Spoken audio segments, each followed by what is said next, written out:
Shalom, selamat pagi Bapak, Ibu, dan saudara-saudara terkasih di dalam Tuhan Yesus Kristus. Kembali lagi bersama Rehat, Renungan Harian Toraja, edisi hari Rabu, tanggal 13 Maret 2024.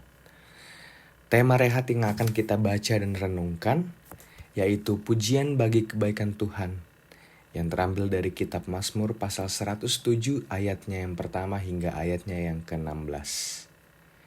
Tetapi sebelum kita memulai membaca dan merenungkan firman Tuhan, mari kita bersatu dalam doa.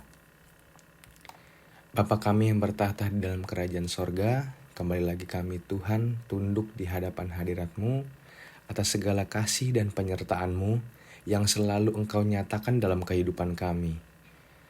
Sungguh nyata Tuhan, di pagi hari ini Tuhan telah menyertai kami dari sepanjang malam. Kami boleh beristirahat dari setiap tugas dan tanggung jawab yang Tuhan percayakan kepada kami. Dan pada pagi hari ini Tuhan, kami boleh dimungkinkan kembali untuk menikmati hari baru karunia Tuhan. Kami akan mengawali aktivitas kami ya Tuhan, namun sebelum itu kami rindu untuk diisi oleh kebenaran firman Tuhan yang akan menjadi pegangan hidup kami sepanjang hari ini. Tuhan, layakkanlah kami untuk mendengarkan firman-Mu, dan layakkanlah firman-Mu untuk tetap diam di dalam hati kami, untuk kami pakai sebagai pedoman dalam menjalani setiap kehidupan yang masih Tuhan anugerahkan. Terpujilah nama-Mu Tuhan, kami siap mendengarkan firman-Mu. Di dalam nama Tuhan Yesus Kristus kami berdoa. Amin. Bapak, Ibu, Saudara kekasih Tuhan, bagian firman Tuhan yang akan kita baca bersama pada pagi hari ini diambil dari kitab Mazmur pasal 107 ayat yang pertama hingga ayatnya yang ke-16 dengan judul perikop Pujian bagi Kebaikan Tuhan. Firman Tuhan berbunyi demikian. Bersyukurlah kepada Tuhan sebab Ia baik, kasih-Nya kekal abadi. Katakanlah itu berulang-ulang, hai kamu yang sudah diselamatkan dari kesusahan. Kamu sudah dikumpulkannya dari negeri-negeri asing, dari timur dan barat, utara dan selatan. Ada yang mengembara di padang belantara dan tak tahu jalan ke tempat kediaman di kota. Mereka kelaparan dan kehausan dan kehilangan segala harapan. Dalam kesusahan mereka berseru kepada Tuhan, dan Ia membebaskan mereka dari kesesakan. Ia membimbing mereka melalui jalan yang lurus ke tempat kediaman di kota. Pantaslah mereka bersyukur kepada Tuhan karena kasih-Nya, karena karya-karyanya yang mengagumkan bagi manusia. Sebab Ia memuaskan orang yang haus dan melimpahi orang lapar dengan segala yang baik. Ada yang meringkuk di dalam kegelapan, orang tahanan yang menderita dalam belenggu besi, sebab mereka telah berontak terhadap Allah dan tidak mengindahkan perintah yang maha tinggi. Ia menemukan hati mereka dengan kerja berat. Mereka jatuh dan tak ada yang menolong. Dalam kesusahan mereka berseru kepada Tuhan, dan Ia membebaskan mereka dari kesesakan. Ia membawa mereka keluar dari kegelapan dan mematahkan belenggu mereka. Pantaslah mereka bersyukur kepada Tuhan karena kasih-Nya, karena karya-karyanya yang mengagumkan bagi manusia. Sebab Ia merobohkan pintu-pintu tembaga dan meremukkan palang-palang besi. Amin. Bapak, Ibu, Saudara kekasih Tuhan, tema perenungan kita pagi hari ini adalah syukur karena perbuatan-perbuatannya.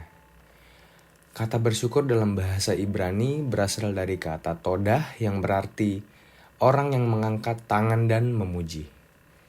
Dari kata tersebut lahirlah kata kerja yadah yang berarti bersyukur, memberi apresiasi, dan tentang apa yang disyukuri. Karena itu, berbicara soal bersyukur, yadah berarti orang mengucap syukur atas yang sudah diterima atau apa yang sudah dialami. Kata yadah lebih dari kata bersyukur, tetapi juga sebagai sebuah pengakuan. Pemazmur mengakui bahwa Tuhan itu baik. Kebaikan Tuhan berhubungan dengan apa yang menjadi kebutuhan orang-orang. Ayat 4-5 dan ayat 10 menjelaskan kebaikan dan pertolongan Tuhan yang dikerjakan bagi mereka yang mengembara di padang belantara, yang kesulitan menemukan jalan ke kota tempat kediaman orang, yang lapar dan haus, serta orang dalam gelap dan kelam. Perbuatan-perbuatan Tuhan atas kebaikan dan pertolongannya dihubungkan dengan kasih setia. Kasih setianya berlangsung abadi, atau dalam bahasa Toraja, saya lakona. Sehingga pemazmur mengatakan bahwasannya untuk selama-lamanya kasih setianya. Bagi Israel, kasih setia selalu berhubungan dengan kemenangan, keadilan, kebenaran, penebusan, dan keselamatan.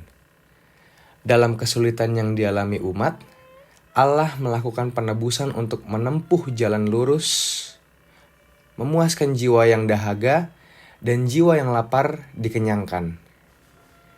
Umat dipuaskan dengan kebaikan dan pertolongan Tuhan, sebab kita telah dikenyangkan dengan kebaikan dan ditunjukkan jalan benar. Maka hendaknya kita mengucap syukur kepada Tuhan. Bersyukur, beriadah atas perbuatan-perbuatan Tuhan. Karena itu, biarlah hidup kita terus berseru-seru kepada Tuhan untuk mengalami dan merasakan perbuatan-perbuatannya yang penuh dengan kebaikan. Amin. Demikianlah renungan kita pada pagi hari ini. Mari kita bersama-sama tutup dalam doa. Tuhan, terima kasih untuk anugerah kebaikan Tuhan yang tidak pernah berkesudahan dalam kehidupan kami sampai saat ini. Terima kasih kami masih boleh ada sebagaimana kami ada sampai saat ini.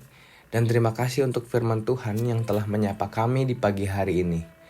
Ajar kami untuk tetap setia menjalani hari-hari hidup kami meskipun terkadang begitu banyak kesulitan-kesulitan yang sering kami temui. Namun kami percaya Tuhan tidak pernah meninggalkan kami. Tuhan selalu beserta kami dan selalu mendengarkan setiap seruan kami. Terima kasih untuk anugerah hari baru ini yang di dalamnya kami akan mengangkat setiap tugas tanggung jawab kami masing-masing. Kami mohon Tuhan melanjutkan kasih setiamu untuk selalu menolong dan memberkati kami agar kami senantiasa dimampukan untuk menjalaninya penuh sukacita dan semangat demi kemuliaan nama Tuhan. Terpujilah namamu ya Tuhan, bukan kehendak kami yang terjadi, melainkan kehendak-Mu lah yang terjadi. Di dalam nama anak-Mu Yesus Kristus, Tuhan dan Juru Selamat kami yang hidup. Haleluya, amin. Demikianlah renungan harian hari ini. Selamat pagi, selamat beraktivitas, Tuhan Yesus memberkati.